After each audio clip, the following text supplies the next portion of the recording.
Hello, lovely mums. We've made it out of Leap 2.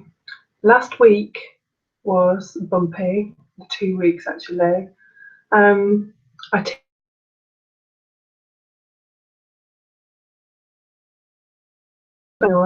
and I remember leaps. I remember this age being relentless, but I'd forgotten how relentless a leap can be. I'd forgotten what it's like to have those nights where they just want to cluster feed, where they will not go down and you don't feel like you've had a second even when you're asleep. And then constantly all day they need you, and then they won't sleep in the evening. And then, this time around I've got another child, and we all do it and we all get on with it, but it's really hard when you're in the middle of that. And I'd forgotten how hard it was when you're in the middle of that. And I've got to be honest, I'm a really positive person, and for me, there's always something you can do. But there were times in that 2 weeks in leap number 2 that I thought, why do I bother? Why do I bother trying to put things in place? Why do I bother trying to help her sleep? Why am I sitting here with her in the sling, bouncing on the ball when she's just staring at me, not wanting to switch off? Why do I bother?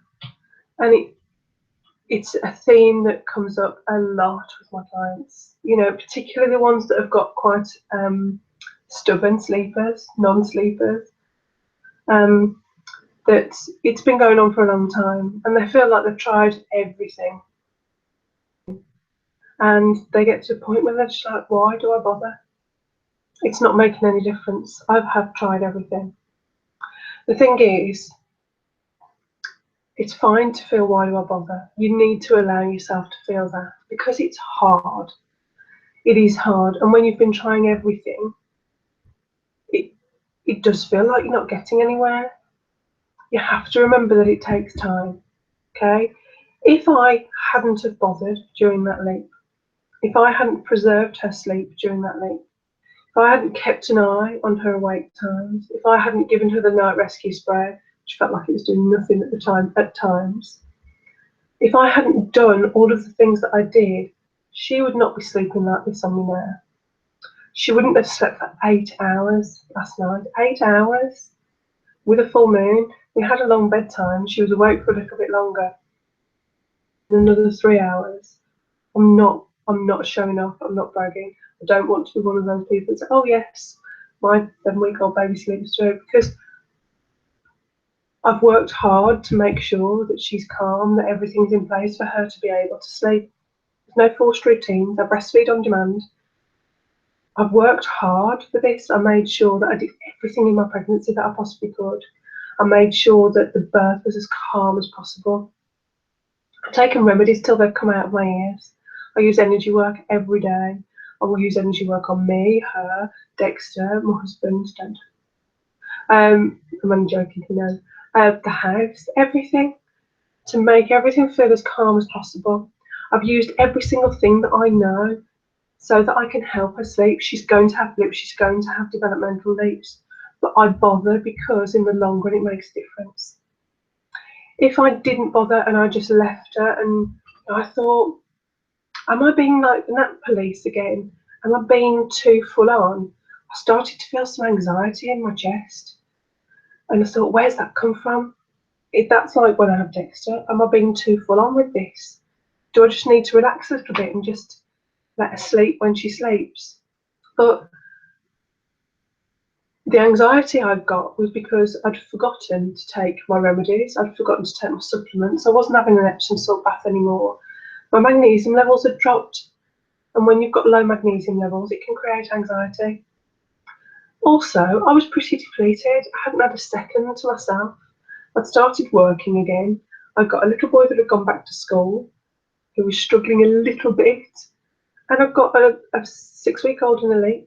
Of course, I was going to be feeling a little bit anxious at times, but I've put everything in place. I'm taking my supplements, I'm taking my remedies. Dexter's settled into school, he's had his remedies, and I've been doing all the work with him for him to feel okay. And she is doing brilliantly, and it's because I bothered. If you think, why do I bother? It will just carry on. Things will snowball, things will get worse. If you've got a little one that's overtired, it's going to take time for them to catch up. If they're in a leap, that sleep needs preserving when they're in a leap.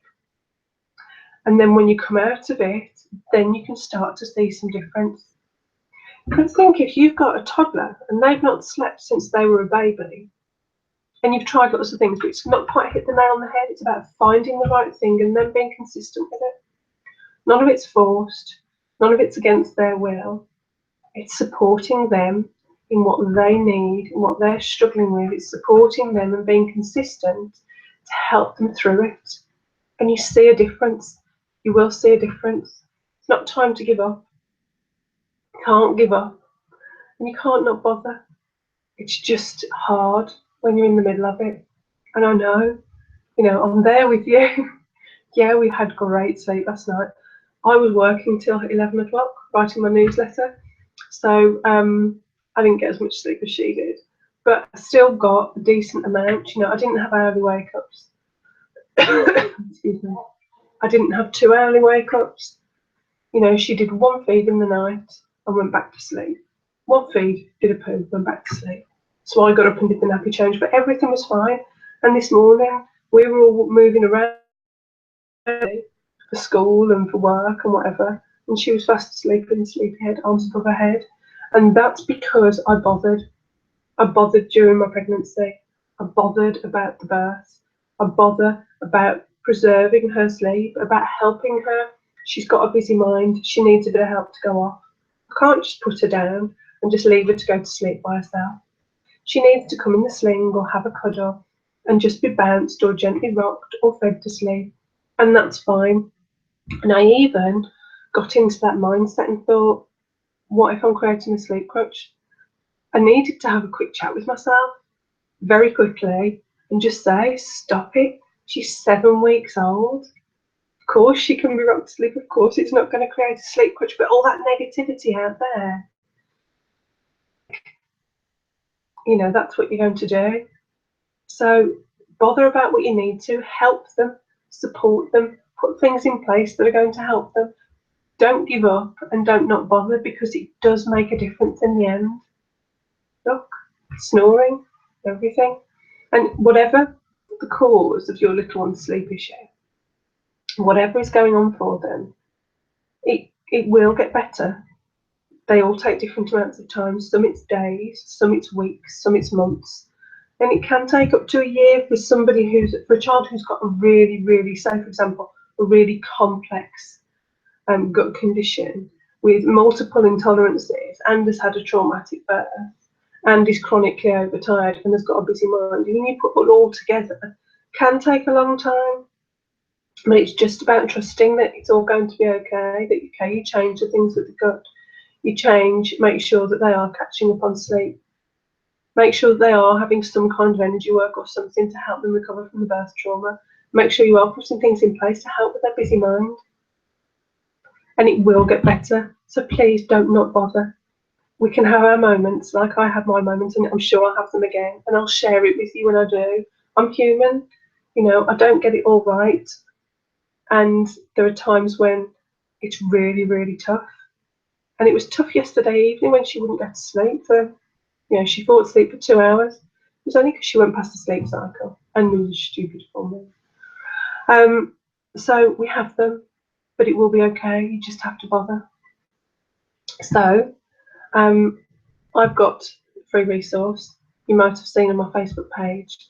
I'll put the link below here, below the video, for toddlers. I had to think then. I'm tired today. For toddlers, 6 steps to a sleepy toddler, and it's completely free. I used to charge for this resource. It was £20, and then it was a bargain because it's 6 steps. I looked at it, I thought, am I giving away too much here for free? But you know what? I love you lot, and I want you to get some sleep. So I'm quite happy to give it away. It's only available for a limited time, free. But it's there now, so go and sign up for it. You've got a members area, you can just go in, help yourself, see whether anything will work for you, because these are things that will work. No gimmicks, just practical, common sense, gentle techniques help you and your toddler get some sleep. And if you've got a baby, there's free resources on my page that will help you as well. So remember, don't give up and do bother. Speak to you soon. Bye.